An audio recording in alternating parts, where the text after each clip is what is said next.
Hey everyone, Thomas K here. I want to talk a little bit about cryptocurrencies and regular money fiat currencies as well. It seems now it is May 8th, 2017. Cryptocurrencies are exploding. They're taking off. The entire market cap of the whole crypto space within a year has gone from like 15 billion to now it's over 45 billion. So it's 4.5 times what it was a year ago. Bitcoin is continuing to rise, currently at like 1640 or something US dollars, over 2200 Canadian dollars right now. Excuse me. I think the rise in cryptocurrencies is due in part to a couple of reasons. One is an increasing sense that the financial system is not working for us, and that it's on its last legs. I think that feeling is palpable out there. Whether there's certainly some people saying that directly, that it's going to be falling, the financial system. But even for those that aren't aware of those conversations, I think there's just a feeling in the air that things are changing. And cryptocurrencies, Bitcoin is the king of the cryptocurrencies, but also Ethereum and Ripple at the moment are on a rise. And I think the benefit for cryptos is a couple of reasons. One, it's not centralized. So the old model of centralization is how they controlled the markets, how they controlled an industry for that matter. So whether it's banking or money or your power company or your phone company or whatever, the old model is centralization. You create a centralized place where the product gets distributed. People come and pay a fee to have access to that product. That's the old model. Cryptocurrencies are decentralized. There's no bank. So there's nothing between you and your money. And the powers that be probably don't like that too much. But it gives people like you and me, it gives us freedom. It gives us freedom to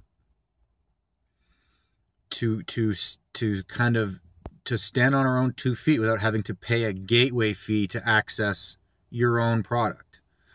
The second way I believe it's beneficial and more solid in the long run is it's not debt-based. All currency right now, all money, all fiat currency right now, whether it's dollars, euros, pounds, yen, whatever, it's debt-based, which means it's loaned into existence. How does it get created? It starts off with a loan from a central bank or the bank. It gets loaned into existence. So every dollar that's created needs to be paid back to the issuer of that loan at interest, of course.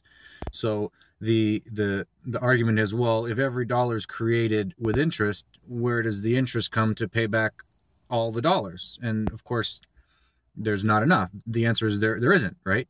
Because, and that's the scam, is that everything is always created with debt and interest attached to it to have to pay it back. So cryptocurrencies aren't that. They're more like a commodity. They get created and they exist, and now you pay for you buy and trade them, similar to other commodities like gold or oil or wheat or anything that's a physical thing. Although granted, Bitcoin, cryptos aren't physical, they're digital, but they don't have debt attached to it. You don't have to pay it back.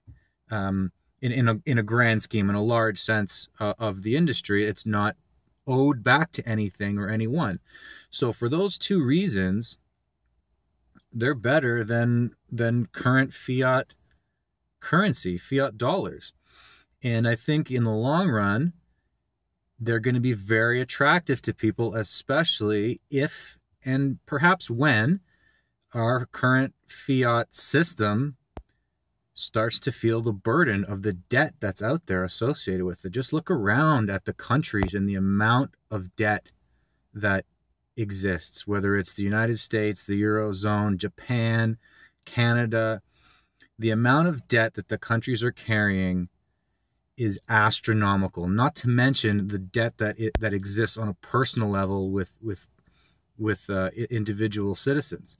I mean, here in Canada, it's the debt to disposable income. The Bank for International Settlements came out with the report saying it's 167% debt to disposable income. So with that level of debt around the world, at some point you can't exist with that amount of weight, and it's going to collapse.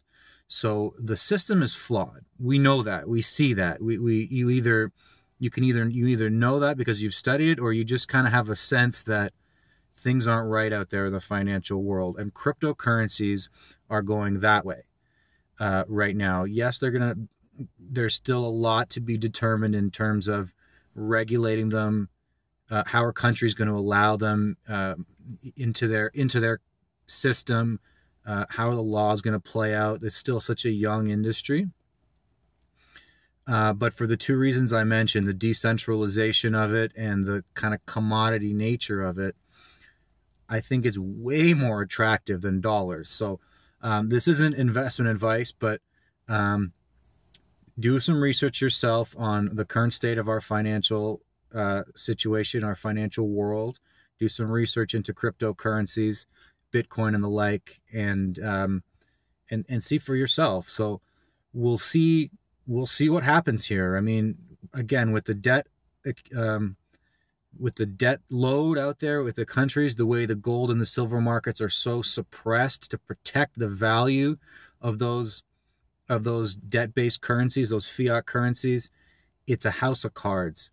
And it's going to come down or change, or something's got to happen. You cannot continue on this course indefinitely.